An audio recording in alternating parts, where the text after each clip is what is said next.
Good afternoon, everyone, and welcome to this StateUp-GX Talks Leadership Dialogue, where we will be discussing a new age of digital governance with leading policymakers and experts from the Middle East and London. It's a pleasure to have you with us this afternoon. My name is Tanya. I'm founder of StateUp, where we focus on research, data, and upskilling related to public purpose technology, with the aim of bridging the gap between the worlds of governance and technology. I'm delighted for us to be partnering with GX Talk on today's event. GX Talks is a dialogue series created and hosted by the Prime Minister's Office of the UAE. It unites government decision makers, global practitioners, and renowned innovators to re-examine and redefine government experience for the future. And I think it's fair to say that the past 18 months have been transformative in many ways for governments everywhere. And technology has both kept many public servants going, like the rest of us as well, but even more so, it's become mission critical to serving citizens. So the idea of today's conversation is both to reflect and to look to the future based on what we've learned so far, and to consider what the next wave of digital public services will look like and offer, and also what the role of innovation ecosystems and startups might be in that process. So I'm delighted you're able to join us for this conversation today. I'll introduce our speakers in just a moment, but I do have a few quick housekeeping items to start with. The first is just to note that this event is being recorded, but attendees can't be seen or heard, so you don't have too much to worry about on that front. The recording will be posted on both the StateUp and GX websites and YouTube channels as well after the talk, so there will be that memento of it as well. There'll also be time for questions from the audience, which I will direct to the speakers. So if you do want to ask a question, you can put it in the Q&A function at any point during the conversation. And if you can leave your name and organization if relevant, I will try to come to as many questions as possible. I know that we have many experts in their own right in the audience, so I'm looking forward to drawing on their perspectives during the course of the conversation. Also, of course, just to note that we are using social media during this conversation, and you should feel free to join in using Twitter, and we will put in the chat a number of different hashtags and handles that you can use during the course of the conversation. So now it leaves me to introduce our expert speakers. So today we are going to be hearing from His Excellency Mohamed bin Taliah, Chief of Government Services of the United Arab Emirates. Welcome. Shai-Lee Spiegelman, Israel's Director General at the Ministry of Science and Technology. Welcome, Shai-Lee. And Theo Blackwell, MBE, London's first Chief Digital Officer. So welcome to all of you. It's a pleasure to be speaking with you today. For some of us, it's a first conversation. For some, I've had the pleasure of having long conversations with you before, so it will be more of a continuation. Let's turn to Theo first, if that's okay. Because Theo, you've been in your role since 2017, and I would imagine that there's been a step change in digital service needs over the past year and a half from perhaps what you were seeing before. So I wonder, just to start the conversation, if you could talk us through a digital public service in London that's been transformational in serving citizens over the past year and a half, and perhaps also mention some of the challenges in implementation and things like that. Well, thanks so much, Tanya. It's a real pleasure to be here.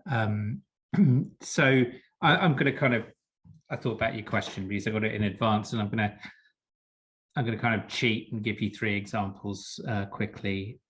One is an example of something that a digital service that we were changing at the time of the crisis that we really had to rapidly deploy. As everybody knows, the need to communicate with citizens online was absolutely vital during the crisis, not only to understand their needs and how they were feeling during lockdown 1, but also in terms of how the city developed its economic recovery plans. So we have an online platform called Talk London, which we were in the process of changing and redeveloping from essentially an old legacy system to something that was much more developed and iterated in-house. So the result of that was our ability to engage with 11,000 Londoners directly on shaping our recovery plans as a city.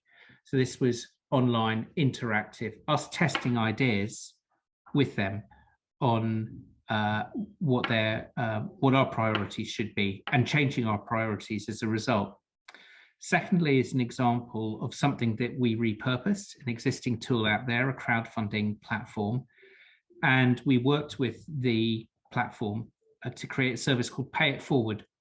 So Londoners could, in lockdown 1, support a local business that they felt was in need of support financially because the cash flow had dried up. So 20,000 Londoners were able to contribute 1.5 million of buying products and services, whether it's a cup of coffee or a pizza or some hardware from these local shops that were left high and dry by the lockdown. And the third area is something that we created, and this is a different user group, not directly to citizens, but we had a real challenge with all of our public servants who are working in London's 32 boroughs to understand the economic impact of lockdowns and the easing of restrictions and that ebb and flow that we got over the last 18 months. Government data just wasn't enough because it was just given on a quarterly basis. It wasn't given on the right things. So we worked with our data platform and private data providers, notably MasterCard on spend data, and also a telecoms company, O2, to provide data flows so we could see the impact, not just on administrative area by administrative area, but high street by high street. And London has 600 high streets. So this enabled us to compare the viability of high streets like for like, not necessarily what was happening next door to them, but what was happening across the city. And that's given us a real insight, and policymakers and decision makers, it allows them to be bolder in their initiatives. And the classic example of good data enabling bolder action. Thank you, Theo. And I wonder if that's a theme that we'll be hearing more about, kind of boldness that's come in over the past year and a half or so. Mohamed, to come to you now, how does this chime with the UAE experience? Could you also talk us through an example of a digital service that's had significant impact over the last year and a half? Thank you, Tanya. Yes, of course. You know, the pandemic has shed the light on some of the capabilities that we've had that have been, you know, kept hidden, which is the boldness, as Theo mentioned, and the ability to deploy things faster. In the pandemic, we were able to actually roll out certain services and do some shifts and changes to adapt to the situation in times that are maybe 10 times faster than we would do it in normal times. So, for example, we rolled out a digital service catalog for our customers within a matter of few days, a catalog that can take them to each service, explain how to receive them digitally, and give them alternatives to physical services. So one of the findings that we found that we have a lot of different websites and portals that offer services, and customers would need to look around to find how to get to them, and this digital catalog helped our customers reach them much faster. In general, we have learned a lot during this, and I believe that a lot is yet to come out of the pandemic, of what we have experienced, and we're working on a lot of projects now that are just an outcome of what we've learned there. Thank you for sharing that experience with us. Shai-Lee, Israel is known as a leading producer and exporter of innovation, but the most recent Israel Innovation Report talks about 10% of the labor force being involved in the technology economy, and often actually startups and innovative young companies very quickly go to other markets because Israel is a relatively small market. So I'm really curious to hear from you about the opportunity to bridge the gap between innovation and broader society, and for a broader part of the population to feel the benefits of the innovation economy, including through digital services. What specific role do you see for startups and innovation ecosystems in delivering and rethinking public services? Wow, thank you, Tanya. This is right on what we're working on. So yes, Israel is known for the startup nation. We have a lot of startups, and 10% is right. I don't know if you know, but the new government just put a goal of reaching 15% by next 5 years, which is quite a challenge to change that. So we're working on that as well, and we can talk about that, about how do you bring more and more talent into the high-tech workforce. But going back to your question is, we believe that there's two things the government should do around innovation industry. One is how do you help strengthen the innovation industry? That's for the innovation itself, for the industry itself, giving us more taxes, growth engines for the country. So that it's about you finding more human talent. One thing, giving incentives, choosing areas of focus. So for example, we are focusing on specific areas like AI, like bioconvergence, like quantum computing. So where Israel has cyber, of course, where Israel has an advantage, and then the government should put, we have a relative advantage, and this is where areas we can, become a growth engine. So the government should invest more in infrastructure in these areas, building HPC and NLP in Hebrew and Arabic and things like that. So that's one area. The more interesting question is how that industry, which is 10% of the employment resource, but 25% of the income tax and 42% of the export of Israel, how is that industry we can help bridge the gap to other industries to either help our national-wide challenges. So what we're working on now, and I must say that our industry is really sensitive about helping, and there's a lot of work around helping on education and mentoring and working with underprivileged communities. So most of the companies in Israel do a lot of work in other areas, but we feel it may not be enough. And one of the things we're working on is how do we build a strategy when this very strong, striving, resourceful industry can help other challenges the country is facing, like socioeconomic gaps, like education, like maybe even global climate crisis. So we are now working together with the leaders of that industry, with forum of hundreds of companies, to start to see where the government can be a bridge between this industry and the challenges that the country is facing in the next 5 to 10 years, and what the industry can contribute in helping us overcome our challenges. There's a lot of work doing there, because eventually companies, their main goal is earning for the shareholders. So it's not their main goal is to help the economy or the country. But we feel from our talks and meetings that they are more than keen to help. Some of them, or most of them, already very involved in the country in different areas, but more and more willing to do. And I'm sure we can find the right ways to have a win-win situation here. Thank you for that overview. And I think there very much is a direction of travel towards ESG, environmental, societal governance concerns. So it's interesting to see the move in that direction that you're talking about in Israel. Theo, I know that London also has experience, particularly working with GovTech startups that are thinking specifically around how they can work with government organizations on some of their needs. So I'm curious to hear from you what measures you've perhaps found to make it easier for small, innovative players to work directly with public authorities, and overall how your experience has been in that process.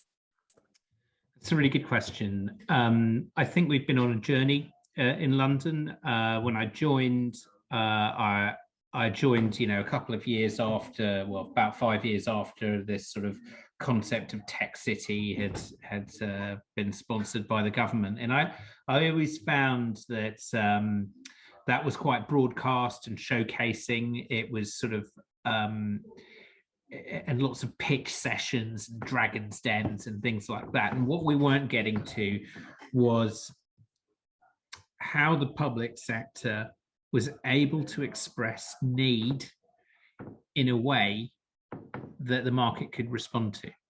So from 2018 onwards, we have been on a journey using open calls.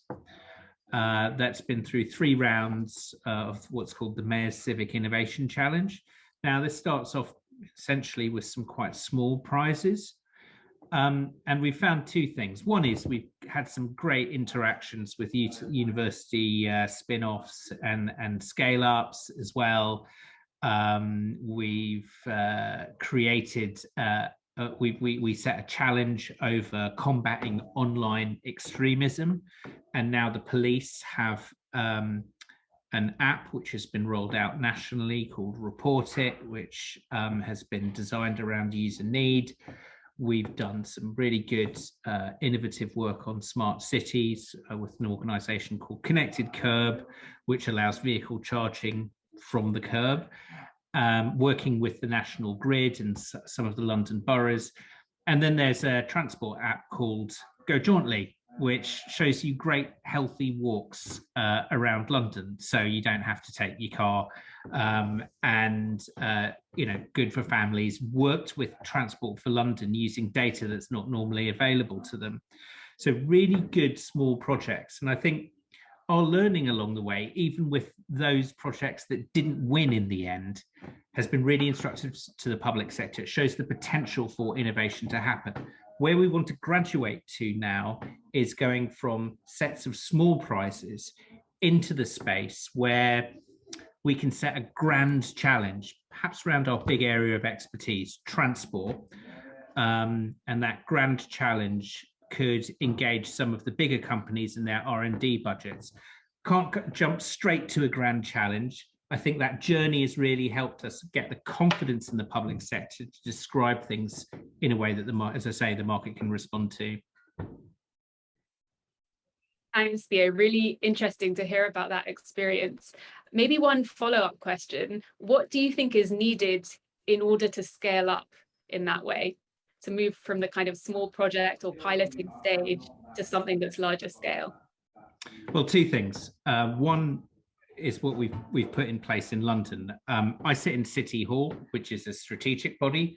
Below us are 32 boroughs, which are kind of have their own independent record on innovation. And so we created an organization called the London Office of Technology and Innovation to work with what we call the Coalition of the Willing, about 20 of the boroughs that have reached a certain level of digital maturity, so that they can work on projects together. So that perhaps when we talk about scale, we're not talking about all of London. I mean, we are sometimes, but we talk about bits of London. So 5 or 6 boroughs, that's suddenly about 1.5 million people that are potential users of this. So we work with those who've got the necessary kind of maturity, coalition of the willing and the able, if you like. And that's fundamentally important. So I think having that institutional framework for that is vital. The second thing, very, very briefly, Tanya, is I think when we look at large administrative boundaries, we haven't created that pipeline of need to engage, have those constructive engagements with the market. So when we talk about the green transition, energy retrofit, etc., we need to make sure that we're expressing the full picture of demand so we can get into those conversations around scale. I think that's really fundamental, and that's something that we've heard back from the investment community. Thank you. That's a great point, and really interesting to hear about that learning across different government organizations and different local authorities. I think that's definitely been a takeaway actually from the pandemic in general, that there's this need for constant cross-governmental learning between governments at different national level, local level as well, and of course internationally, as perhaps we're doing right now. Mohamed, It's interesting to think about digital services in relation to global crises, and Theo actually just hinted at that when talking about, for example, the climate crisis. I'm curious to hear from you how you think the next generation of digital public services, perhaps services we haven't even seen yet, can perhaps help to address some of those global challenges. Today, you know, as we speak, service digitization has already contributed to, for example, reducing carbon emission by reducing travel, by reducing the need for papers. We, for example, in the government today, we are aiming towards having a paperless environment within 2 years, where we don't need to print any kind of papers for government transactions. On the other hand, travel today, we have a lot of services that do not require the customers to travel to get them completed, while 2-3 years ago they were traveling back and forth maybe once or twice just to complete a government service. Our target is to automate and digitize all of our digital services. All of our services, and make them digital, reachable, available for our customers through a unified platform. This is there already today. We'll make it easier. The main challenge today is changing the habits of our customers and make them more lenient to work with the digital services rather than visiting the customer centers. Just last year, we have shut down 50% of our government service centers, and that is part of a long-term initiative to reduce the centers to none, and deliver services digitally, reducing carbon footprint in multiple levels, whether it is, you know, the operation of these centers, the travel and printing of papers, and other aspects that also today contribute to carbon emission that can be eliminated. Thank you, Mohamed. We actually already have a question in the Q&A that I think is quite relevant to the points that you were just making, which is about the digital divide. So we're talking a lot about the future of digital services, where they might take us, how they might better improve the citizen experience. But Mohamed, perhaps to start with you, from your experience, how do we ensure that that process of digitalization of the public sector doesn't, in fact, exacerbate the digital divide and some of the problems that come with that? And that question is from Cornelius Saunders. Yeah, that's an excellent question. And we do have today, we have designed manuals for government service design that includes into it elements that addresses different personas of customers that we have today that are using digital services. This will address, you know, people who are not digitally savvy, who don't like to use smartphones, for example, people who are people with special needs, and who need certain level of assistance in using these digital services. And we do have also alternative services. So part of the design of these services, we also look at a segment of customers that actually part of their feel and part of their the experience they're accustomed to is just to communicate with a human. Therefore, we are looking into the introduction of kiosks, service kiosks, where they can interact actually digitally with the customer service agent that is remote in a different location, and keep these kiosks available to where the high footfall is, where customers go, like malls, certain community centers, where they can get government services in the way they like, but closer to them. These are the main ways that we're working on today. And as we go, we learn more of how we can customize the digital experience to what our customers favor. And as we see more and more customers are getting used to the digital world, And we try also to come closer to what they like in the digital world and meet them there. Thank you. Shai-Lee, I know this is one you've thought about quite a lot, both in your current role, but also previously as CEO of Digital Israel. What are your thoughts on this one? Yeah, I think Mohamed raised excellent points. First, I have to say that in any digital national strategy, the notion of digital inclusion must be kept part of the strategy. This is a major core component of any digital national strategy. Second, there's two things we need to think about, in my opinion. First is how do you serve people who are not digital savvy, as Mohamed mentioned? So do you provide, call centers and other options for people who are not? That's very important. Kiosk is another option. But what's important then when they call the call center, not to do the work for them, but maybe to guide them through the process that maybe some of them next time will do it, how to do it. So the person helps the citizen is going with him through the process, the online service, and help him do it together. So next time they know. That's one area. The other is we thought a lot about how to narrow digital divide or how to have a digital inclusion strategy, and how do you train a lot of people, because it's not only we have to remember, it's not only for government services. Today in 2021, not having the digital literacy I would say that right, having digital literacy is part of your civil rights. You are almost not able to do, when we were, maybe 100 years ago, is whether you know to read or write. That was, we wanted to give any citizen the option to read and write. Today, that's, well, at least in Israel, not a real problem, but today is whether you are digital savvy.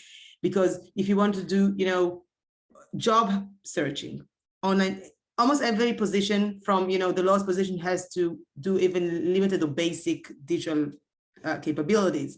You have to do job search. You have to buy online. You have to know your rights. You have to be able to search Google. You know what? Even if you go, even in Israel, if you want to park, the parking meters are digital. So, and using smartphones. So if you're not having that capabilities, you almost left aside. So we were working a lot on what should we do. How do we work with municipalities? How do we work with talent? How do we work with elderly people? How do we work, in schools? What do we do national-wide to overcome that problem? Because usually the people usually there is strong ties between social economic gaps and digital gaps. So you would find the underprivileged communities, socioeconomic underprivileged communities, these are where usually the problem is with the digital gap. So you have to go to these communities. A lot of time is cultural issues. For example, in Israel, the ultra-Orthodox is bicultural. So how do you find solution for their culture that it will be cultural acceptable to do that? Maybe having like a kosher internet with with very specific websites, or there's other solutions. Also for the Arab minorities, how do you make sure that people, Arab women in Israel that have their cultural issues, to make sure that the solutions you find are suitable for their culture. So that's another thing you have to think about. But just going back, it's a critical issue. Otherwise, you are increasing the digital gap, not narrowing it. Thanks, Shai-Lee. I mean, Theo, Shai-Lee talked about the need to think about this in the context of national strategies. London is as big as many nations in terms of population size. How do you think about this in the context of a big mixed city? I mean, the challenge of digital inclusion. Just going back to my first answer, when we engage with people on Talk London, granted that a lot of this was online, there was an immense amount of concern by Londoners that people were being left behind because they didn't have access to the internet, or they couldn't afford a device or a connection during the crisis. So that's now one of our top priorities in the Mayor's Recovery Programme. So I lead a programme called Digital Access for All. And what this does is it combines two interventions that already exist. One is our work on infrastructure to make sure that we're continuing the rollout of full fibre across London, which might seem a bit strange, for some saying London's a global tech hub, but of course London's a very, very old city. And so whilst we've had infrastructure that's supported us so far, there's still a real need to particularly mobilize public assets to create a more investable climate for telecommunications companies, which we're doing with Transport for London. Second thing is an adult entitlement. So every local college, neighborhood college, will provide free skills training for those who've got basic digital skills needs. So people who can't use the internet can walk into an adult education college and get that education for free. So that's what's being offered by the mayor. And the third area is something that supercharges the two other initiatives. And quite often when we talk about digital inclusion, it's been the case for quite a long time. You know, there are voluminous reports which says 20% of this group are digitally excluded, or 20% of that group need more help, but we don't know who the people are. And so what we've been doing is gathering together data so we can see digital inclusion more as a service that we can triage, where we can identify and triage need, that someone can go on a journey rather than go be shunted around a state initiative, a civil society initiative, a corporate giving initiative. So this innovation program that we're doing with the London Office of Technology and Innovation uses this idea to create the kind of minimum access package where we can triage need, and then also deals with things that meet our other objectives. We're working with big organizations, for example, to scope a program on device upcycling. So all of those big organizations in London that retire tens of thousands of laptops per year, can we put them to good use? Can we create a situation where a laptop is no longer this valuable commodity? It's actually just a thing that we can give to people. And then we can work from there, work with telcos on social tariffs, and make sure that a digital divide isn't a big thing. It's just a number of smaller things that we can get over using a service design approach. Thanks, Theo. I want to stay on this topic of divides for a moment, but just first of all, keep the questions coming. There's time for them and we'd love to include them and answer them. But just on this topic of divides, I want to think for a moment about another kind of divide that we're seeing in the digital world, which is between legacy systems and more innovative emerging approaches. And Theo, you referred to London a moment ago as an old city in many ways. How are you seeing this play out in the city context? Is it that we're abandoning old systems and starting afresh? Or actually, is there a slightly more nuanced set of relationships going on? I mean, far from it. I think there is, within the IT profession and within the kind of finance profession that the IT profession generally reports to in public services, there is still a kind of, you know, you never get fired for buying IBM approach. Not saying, not singling out IBM here, but, you know, that's the saying. I think it's vitally important that we are aware of what technology mix our public supports our public services.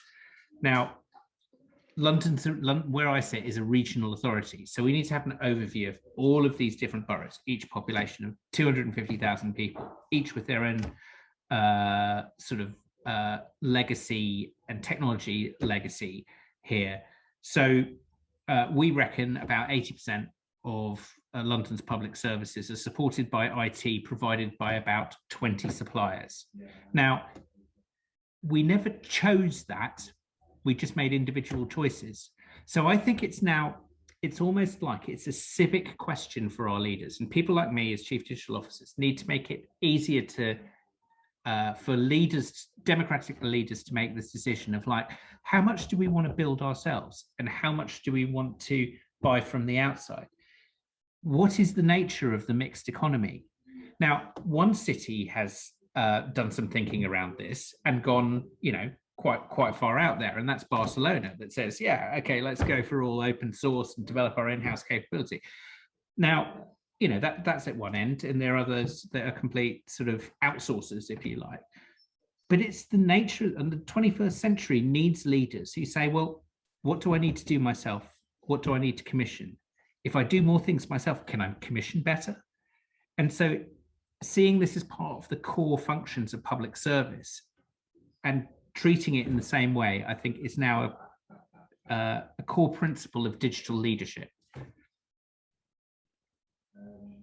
Thank you, Theo. And I think that also speaks to the point that actually those decisions relate to public service capabilities as well. And actually the choices you make about the skills needs and capabilities needs within the public service versus those that perhaps can be found elsewhere.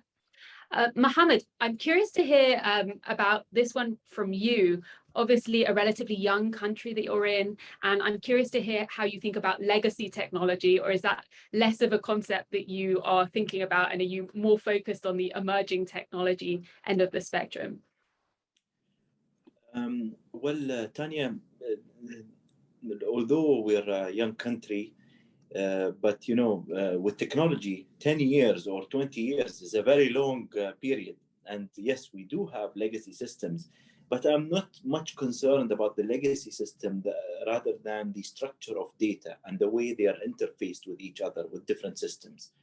The challenges we face today is that when we're trying to bring and bridge the gap between different systems, we come to a realization that the data structures, the data standards that have been used are mixed between different systems. And that's where the bigger challenge happens, you know. Upgrading a system is not a challenge. Cleansing the data, fixing the data, making it future-proof is where the bigger challenge sits. That's why we have task force around the government, different government entities working on restructuring this data based on new standards that we have published here in the government in order to be able to just have it ready to be integrated with any other system and instantly utilized for delivering new services, or maybe integrating different services into bundles, or even exposing certain APIs for utilization by third parties, like, for example, private sector or a new startup that is starting an application that can offer government services on government behalf. In general, I believe, you know, the bigger challenge is data. And this is what we are now, you know, learning to deal with and optimizing the way we deal with for the future. Thank you, Mohamed. Shai-Lee or Theo, do you want to come in on this data question? Well, data, a lot has been said about data and will be said. Data is the new gold, the new oil, the new whatever. I think it's for every government a big struggle. Part about because of the legacy, and part because for many years we were collecting a lot of data that was unstructured, and you know, in different you know, in our Ministry of Education, there is 150 different legacy systems. Each has their own unstructured data. Now try to make a decision about, you know, who's going to get matriculation, and good luck for you. So it's a huge challenge for us also, not just, you know, organizing the data and accessing the data, but also provide access to, and there's issues with private data, of course, access to researchers and industry, so they can work with the data and help us make better decisions based on that data, and actually build startups based on that data, which could be a huge economic growth opportunity and growth engine to the country. But also working cross ministry, because of different, you know, privacy rules. We work in silos, but then when you work with data, you want to cross the data from, you know, Ministry of Education to Ministry of Welfare to Ministry of Health. Think of a post-corona analysis or research. You would have to have all that data, and that's also a problem. So we're working, we're just finalizing developing 3 main tools. A is our national data strategy and data governance and policy. Second is our national data lake that will have all that data or relevant data that can work together between different ministries.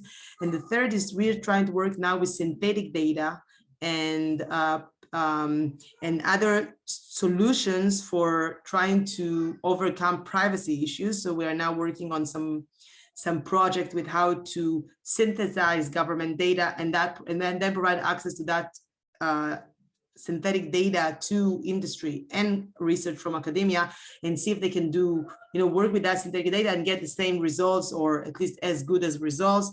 And if we can do that, and I know other countries are, struggling with that as well. There is other differential data, differential privacy. There are other different solutions, but if we can work out that solution, that may help us overcome the privacy issue, which is made challenge for us and all the countries. So yes, there's a lot of thinking, a lot of strategy around data. There's a lot of work around data. That's, the key for being more effective, being more efficient. It's a key to making better decisions for government execs. And of course, when you provide the data for startups and the industry, you can also build the industry around that. So I think there's so much potential if we would just be able to, to utilize and leverage the government data. That is, we have to do it, and not talking about AI that haven't started doing how we use AI in government based on that data. Theo. No, I just want to agree with both the points made here. There's a tremendous amount of work we have to do to fix the plumbing, which is the phrase that we use. And sometimes when I kind of hear some sort of rather excited national politicians talk about the potential of AI to transform public services, I'm like, fix the plumbing first, and allow us to go in steps that also takes the public with us. So you think about the most valuable data that people have, their health data. We spend a lot of time just before the crisis talking to people about the use of the data and effectively the trade-offs that might exist about their health data of like, would you see your data being used for research purposes or third parties? And it's really interesting that the more you engage with people, the more they see the potential, and in a sense, they give their consent for a managed way in which data can be used for public benefit. Now, I think there's still a long way to go on this, but it's really, really important that, yes, we get the standards right, we deal with the legacy systems, including, I should say, one of the fundamental problems with some legacy systems, the contracts. Sometimes public sector organizations come across contracts with private sector IT providers which say that they have to pay to get their own data. And these will be put into standard contracts, and need to get rid of all of that, all of those old practices. So let's fix the plumbing there, but also part of fixing the plumbing is a slow, methodical, reasoned conversation with the public about the use of their data. And I think particularly in a GDPR framework here, which is obviously quite influential also across the world, I think there is a really solid legal and ethical basis for to use personal data and aggregated data for public benefit if we do this in a methodical way and don't get too carried away. Thanks, Theo. So that answer perhaps actually begins to speak to another question that has come through the Q&A, which is about emerging technologies. And, you were talking about incrementality and public narrative. And the question that Ethan Mayers asks is whether government should be a leader or should be a follower in terms of frontier or emerging technologies. So what relationship should there be between public services and emerging technology? I don't know who wants to jump in first on that one. Mohamed, over to you. Honestly, from my point of view, I don't think there should be a relationship, but there should be a quite clear awareness and clear understanding of these emerging technologies. We don't want technology to lead us.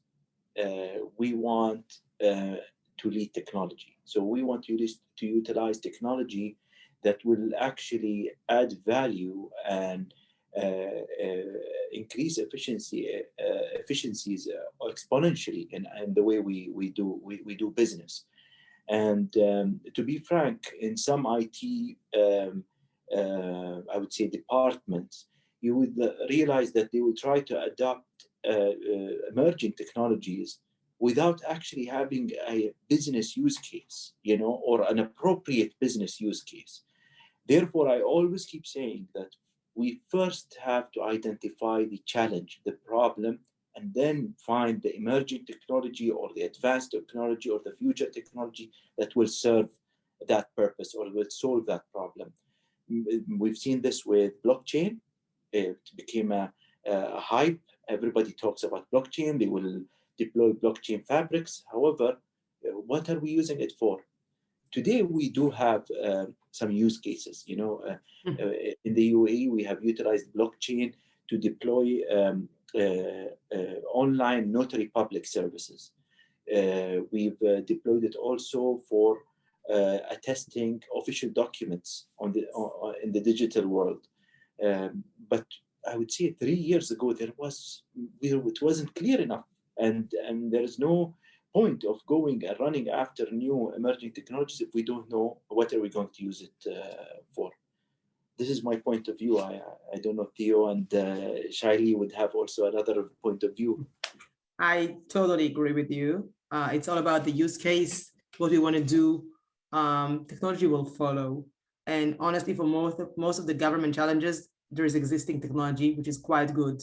So definitely first find the use case, find the challenge, what do you want to do, and then find the right technology.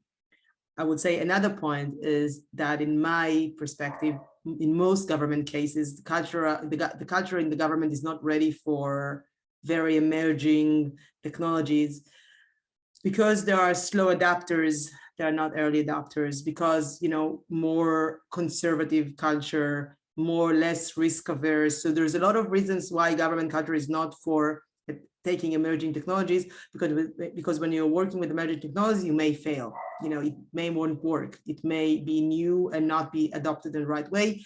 In government, at least in my opinion, in most cases, that is not ready for that challenges.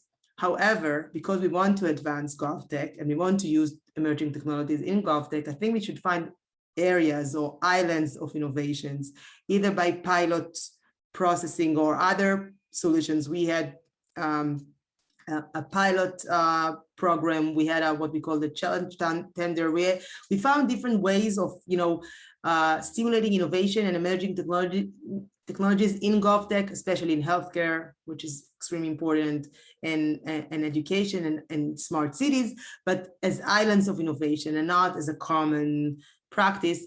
Then when it becomes more mature, then we are ready for scale. I think when it's still emerging and new, we are not ready for scale and not ready for full adoption and implementation in government. It doesn't make the right way to do it. Yeah, and I mean, it's interesting, isn't it, that during the crisis, the emerging technology, the so-called technology, which wasn't so emerging, that helped us the most was the QR code. So that's hardly new, and that found, because it was extremely useful and met a need, that found a total place in all of our societies. Also linked to the app development that we had to do. So I mean, I do think, though, if I was going to kind of place a bet on emerging technologies and their utility, I think that there's obviously tremendous potential from 5G to create networks and to supercharge existing and create future Internet of Things networks. There's vast amounts of data feeds. And I think that will be really, really important for very, very complex challenges like congestion, mobility, air quality. I think that intuitively seems right. And secondly, I think that coming down the road with 5G, I think the thing that really strikes me, having previously worked in the video games industry, is immersive and extended reality, your ability in real time to project expertise across the world. So an engineer can be sitting at home, but doing through robotics and through latency that you get with 5G, complex work, or a heart surgeon, brain surgeon. And I think there's a particular power that comes with some of these technologies that will have benefits through enhancing expertise, but it might be different for the average person than, say, the jump from 3G to 4G, which enabled the peer-to-peer platforms and the ride hailing and your ability to book someone's house for a couple of weeks in the south of France and all of these other things. So the customer experience may well be different, but the utility may well, you know, the kind of deep public utility may well be more profound. Thanks, Theo. I know you've also thought about this one through the lens of the charter that you're creating in London, the Emerging Technology Charter. I'm curious if you could maybe talk about the kind of rationale for why that felt important to be working on. Yeah, so you can find this on our website. I'll post a link. So we've been experimenting with what I suppose someone did call a form of agile governance in the city. We don't have any administrative powers to say these are the rules, or very few ones. These are the rules around emerging technology. But we felt the need to set down some values and some the sort of wisdom of our experience in emerging technology. So we created a charter called the Emerging Technology Charter for London. Essentially, it has 4 principles. Each principle is backed up by a series of measures, which may or may not apply to your technology. But this is sort of like homework or rules of thumb for anyone who interacts with the city and for city officials who interacts with innovators. The first of these is work in the open. So explain what you're doing in plain English. And when you're publishing your impact assessment, which is required by our law, you know, do so with us, share it with us. Don't just publish it by yourself, and communicate properly. Secondly, respect diversity. By this, we mean the user-centered design principles that people have talked about before. Thirdly is around trustworthiness in the use of data. So this is really bringing to life not just the letter of GDPR, but the spirit of it. So don't just see it as a box tick exercise, embrace it. And there's a 4th principle, actually, so this has moved on since we last talked, Tanya, which was very much feedback from the public, which is people are very concerned about emerging technology and its environmental impact, because they feel that new technologies coming down the road will either, as they sometimes do, look really ugly in the city and despoil our beautiful historic city, or there's built-in obsolescence, that we will speed up the rate in which junk is created. And so we need to give that challenge to new technology, that it's in a sense built to last, rather than a new version of the disposable culture. So those 4 principles we've developed with innovators and in discussion with the public using Talk London to act as that guide. And it's like, if people follow that, that sets up a really good basis for conversation with the city and also begins to win the trust of citizens. Thanks, Theo. So we have one final question, which is from Turana Gasimova, who's Deputy Head of International Relations, the International Relations Department at the State Agency for Public Service and Social Innovations in Azerbaijan. And the question is around whether the technologies that have been deployed in public services over the past year and a half were kind of new and needed to be developed rapidly, or whether actually in each of your cases they kind of already existed. And we've begun to answer that a little bit. And I mean, telemedicine is another example that I think comes to mind of a technology that has been around for a very long time, but was suddenly widely deployed and was kind of front and center of efforts. But as a way to close up our conversation, I wonder if you can answer that also thinking about the next 5 years. So maybe one sentence from each of our speakers on whether we're going to see a big change over the next 5 years, or whether it's going to be much more a question of incremental small steps. Shai-Lee, perhaps over to you first. Shai-Lee, you're muted. Yeah. One sentence, wow. First, I just say that during the Corona crisis, we mostly use existing technology, just leverage in a better way, advanced it, speed it up, accelerated the implementation. So it moved from telemedicine to services to online video for identification and things like that, authentication. So most of it was known data, known technology, we're just speeding it up. As for the next 5 years, wow, first in technology, you shouldn't gamble. I wouldn't put my money on it because we don't know. I feel there will be a big change around data and AI. It's a buzzword, but I think it will change the way government is behaving.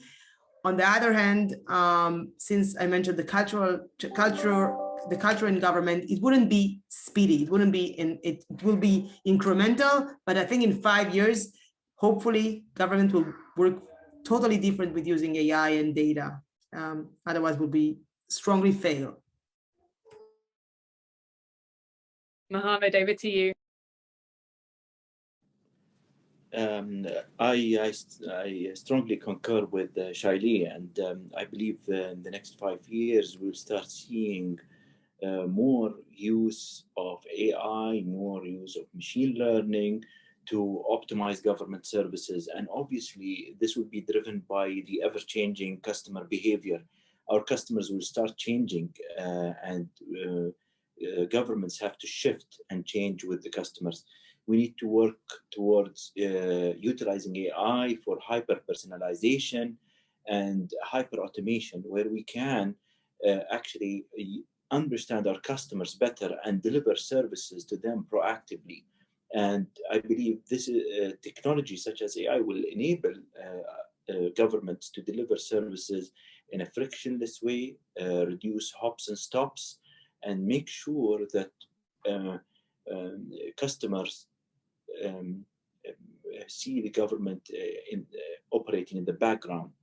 And I think in the next 5 years, governments will start realizing that not only because governments are going to do it, but also because in other sectors this is already being done in the digital world, and this is where I see it going.